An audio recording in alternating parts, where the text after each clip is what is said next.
wo der Sturm quasi durchgeht in seiner Breite, abstecken.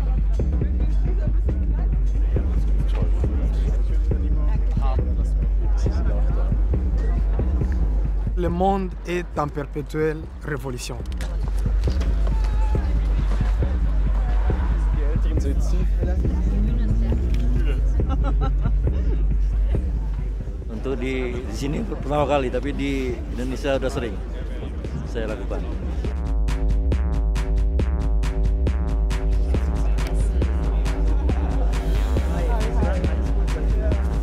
Vamos lutar por liberdade.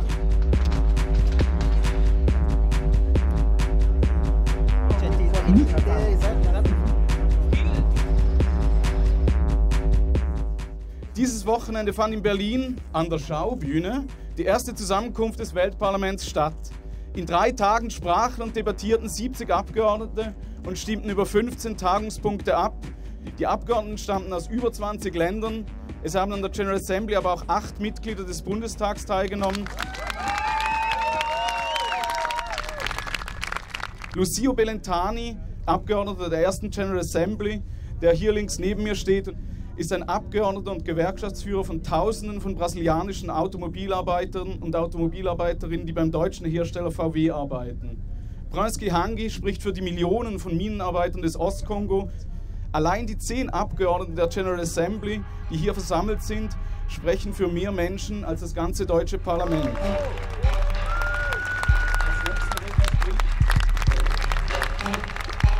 Viva a fraternidade internacional! Viva a solidariedade internacional! E continuamos na luta. Obrigado!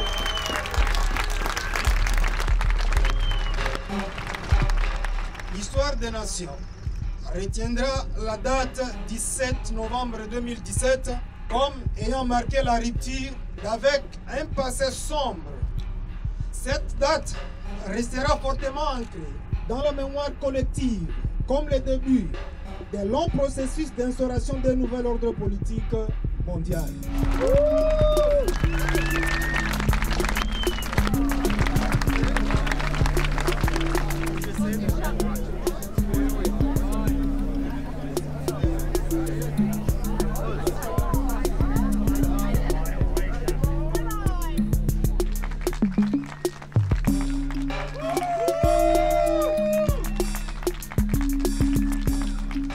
Machen wir uns nun auf zum Sturm auf den Reichstag, nach dem Vorbild des legendären Sturms auf den Winterpalast, wie der Regisseur Nikolai Efrenow ihn im Jahr 1920 inszenierte.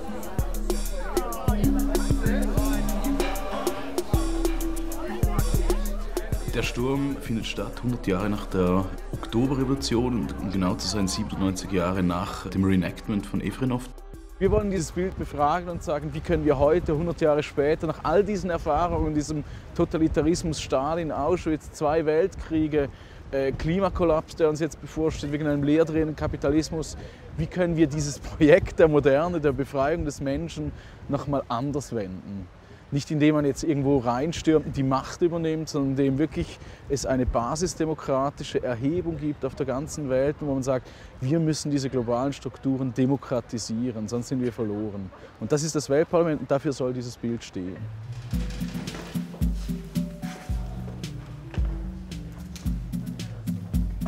Dear ladies and gentlemen, welcome to the General Assembly. A short technical announcement before we start.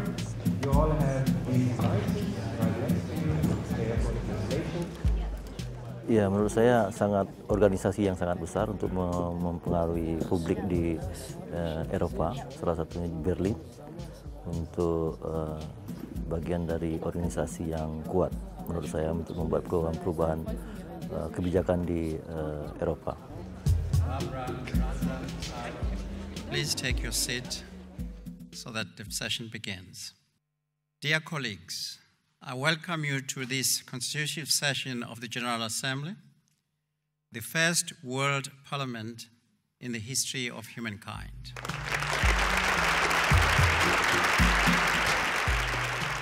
É momento muito real, muito verdadeiro. I will ask the first speaker of this evening, we are starting the session, Milo Rao. Sehr geehrte Präsidentin, liebe Vizepräsidenten, liebe Abgeordnete, in den nächsten 3 Tagen wird in diesen Räumen das erste Weltparlament der Menschheitsgeschichte stattfinden. Wir werden über den Klimawandel sprechen, über die internationale Diplomatie, über die Regulierung des Welthandels, die nationale Souveränität, über die Meinungsfreiheit und, falls es sie gibt, ihre Grenzen. Why is our black brothers' blood so cheap? Our brothers' blood is cheaper than the money they were fighting for. Der Mensch ist nicht die Krone der Schöpfung. Die Weltgemeinschaft braucht wirklich so eine Gesetze. Ich denke, als Künstler muss man Institutionen schaffen, symbolische Institutionen, auch utopische Institutionen, weil es sie nicht gibt. Also es ist eher die Frage, warum gibt es eigentlich kein Weltparlament? Wir leben in einer globalen Wirtschaft, warum gibt es keine transnationalen Strukturen, die demokratisch sind? Also wo man sagen kann, die Zivilgesellschaft, wir laden jetzt mal diese Leute ein. Und es sind nicht einfach immer die Abgeordneten der Nation, die diplomatisch genau das tun müssen, was ihre Nation wollen, nämlich alles blockieren, was nicht zu 100% in ihrem Interesse ist. Wer ist denn eigentlich für die Jugendgeneration verantwortlich, wenn sie ihre Rechte nicht bekommt? Jestem obywatelem polskim I obywatelem Europy. Przykro mi, że dziś odwracamy się od Europy dupą. Amandla! Power to the people!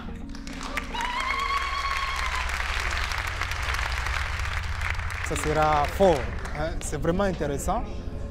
On sent qu'il y a des questions sérieuses qui commencent à être traitées. Alle Kinder, egal ob sie behindert sind oder nicht, haben ein Recht zum Leben. Sie selbst haben doch vorhin gesagt, dass Sie eigentlich für das Leben plädieren. Warum nicht auch für die Kinder mit Down-Syndrom oder normale Kinder? Warum nicht? Néanmoins, si je peux me permettre, le gros problème avec cette philosophie, c'est que, bon, moi je veux bien vous suivre, hein, donc que tous les enfants viennent au monde, mais alors il faut tout de même donner à l'enfant un certain droit à un moment donné, c'est le droit de déposer plainte contre ses parents s'il n'est pas heureux d'avoir reçu la vie. Dieselbe Frage stelle ich mir bei menschlichen Föten. Warum sollten die eigentlich kein Schmerzempfinden haben? Wenn ich mir überlege, dass wir bei einer Abtreibung einer Frau ein Schmerzmittel geben, dem Embryo aber nicht, beziehungsweise dem Fötus, weil wir davon ausgehen, er hat dieses Schmerzempfinden nicht, dann denke ich, sollten wir da vielleicht auch noch mal nachhaken.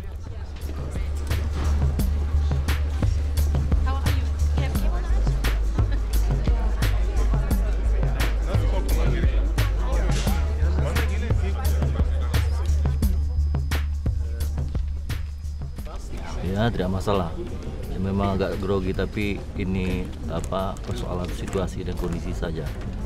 Soal banyaknya akademisi dan profesor itu juga semuanya ilmunya dari masyarakat. Jadi saya juga yang saya sampaikan adalah fakta yang ada di masyarakat.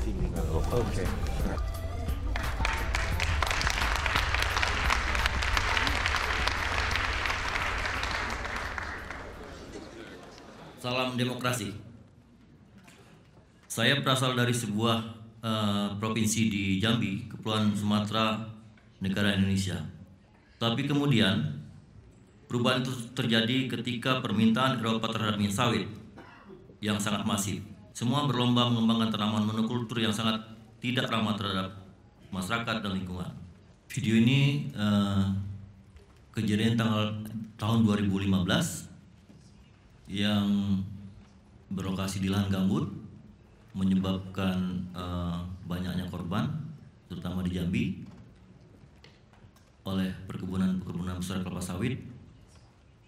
Mereka skema transisi membangun kebun-kebun berbasis kearifan masyarakat lokal dan adat, dan apakah ada pola ekonomi global untuk membuka lebih luas pasar bagi produk-produk beragam dari masyarakat.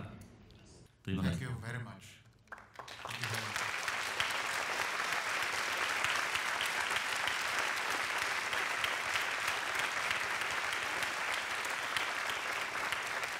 Yang kita bangun adalah kebersamaan, kekuatan bersama masyarakat seluruh dunia untuk membuat perubahan itu. Artinya kelompok kecil yang kaya juga punya tidak mungkin selamanya juga akan seperti itu.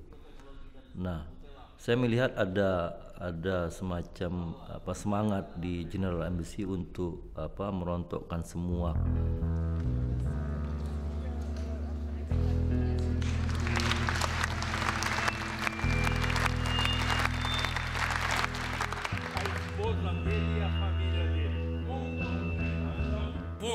Se nega a todo momento de assumir essa responsabilidade, embora com documentação oficial da Vox que estabelece a relação dela com o sistema repressivo brasileiro da ditadura. Thank you very much, Lucio. Your story is very touching, and the least we can do is to stand in solidarity with you. Thank you very much. Les téléphones que nous portons entre nos mains, si les matières premières qui ont aidé à produire ces téléphones ont été extraites dans des conditions de violation des droits humains, s'il y a eu des femmes qui ont été violentées parce qu'il fallait avoir ces matières premières, nous tous qui avons ces téléphones, nos mains sont souillées de sang.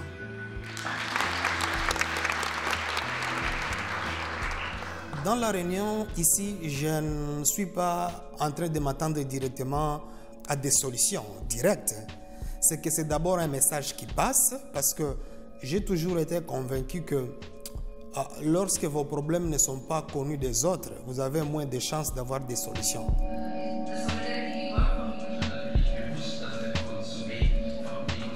That there is a democratic deficiency at the global level is a fact. And for us to be able to come through theatrical production or drama to imagine and envisage and play a role of someone who could be a representative at the world level has been really empowering for me. Ich sehe, dass sich ein Kampf der Zivilisation zuspitzt. Warum bekommt Herr Simonoglu 3-mal Redezeit? Fascismus, das ist ihre totalitarische Demokratie. La démocratie, c'est aussi la tolérance. La tolérance, c'est écouter ce que vous voulez, ce que vous ne voulez pas.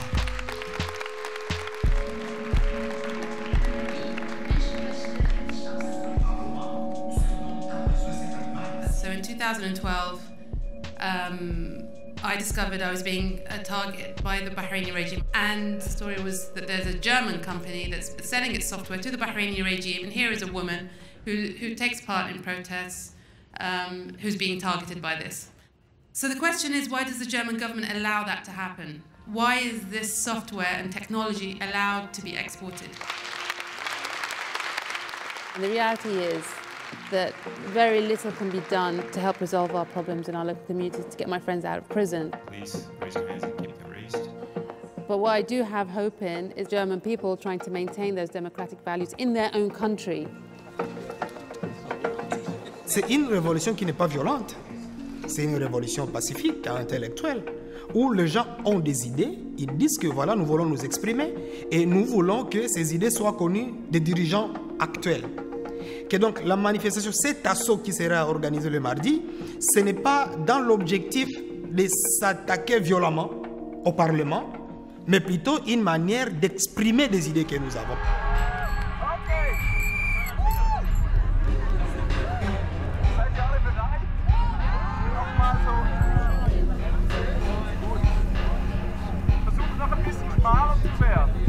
Der Sturm hängt insofern als, sagen wir mal, Schlussereignis dieser ersten Abteilung des Weltparlaments damit zusammen, dass wir ein symbolisches Bild für diese Forderung schaffen wollen. Also die Leute stürmen auf diesen Reichstag zu, stürmen quasi bildlich in ihn hinein, um zu sagen, wir gehören hier rein. Ganz wichtig ist, wir stürmen bis zum Reichstag.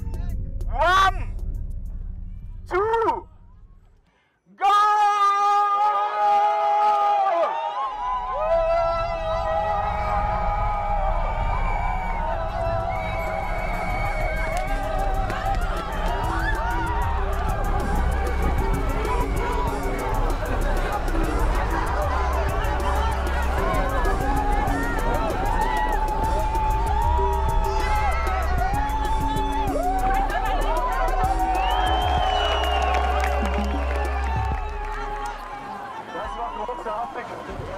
alle sind gekommen. Ich dachte ja, ich war ja ein bisschen hysterisiert. Ich dachte Novembernachmittag 150 Leute und jetzt sind, ich weiß nicht wie viele gekommen, vielleicht 500.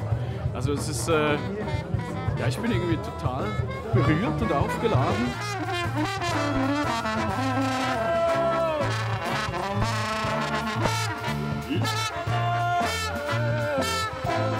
Saya pikir energi bertambah untuk apa? Untuk bersama-sama dengan teman-teman di seluruh dunia di Berlin untuk menciptakan dan membuat perubahan, awal dari perubahan dunia.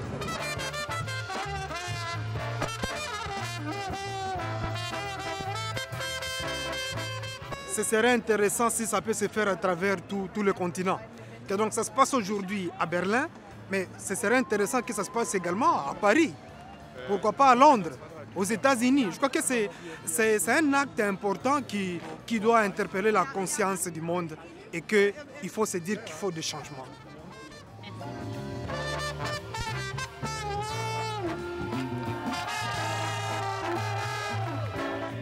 Eine Revolution ist notwendig, weil es wirklich eigentlich fast zu spät ist.